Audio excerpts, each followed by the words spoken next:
Hi everyone. I figured my next story would be perfect for a group of aspiring librarians. My story takes place in one of the most famous libraries in the world, the Library of Congress in Washington, D.C. But prior to being in the Library of Congress, there was a library in the Capitol building, and then it moved to where the Library of Congress is now in 1897. But when it was in the Capitol building, there was a librarian there, and he was a mean old man. He just cared about his books, didn't talk to many people, didn't socialize, didn't get along with friends or family.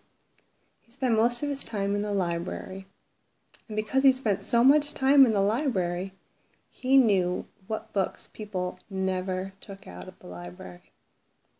So this mean old man didn't trust anybody, didn't trust Washington banks either.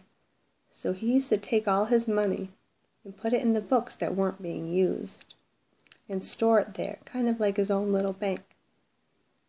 Well, one day, suddenly this old man dropped dead, and that means he didn't have time to tell any of his family members where he had stashed all his money.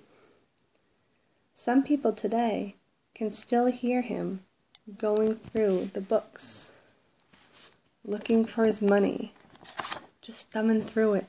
They can hear him, his fingers on the pages when they're in the Capitol late at night, looking for that money. That's something he's never forgotten, is his money. And he's still looking for it now.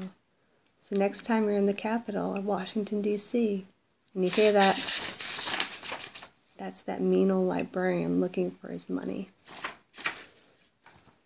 And that's a great tale of ghost stories from Washington's most famous ghost stories by John Alexander.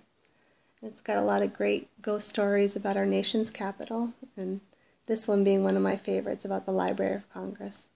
Thank you.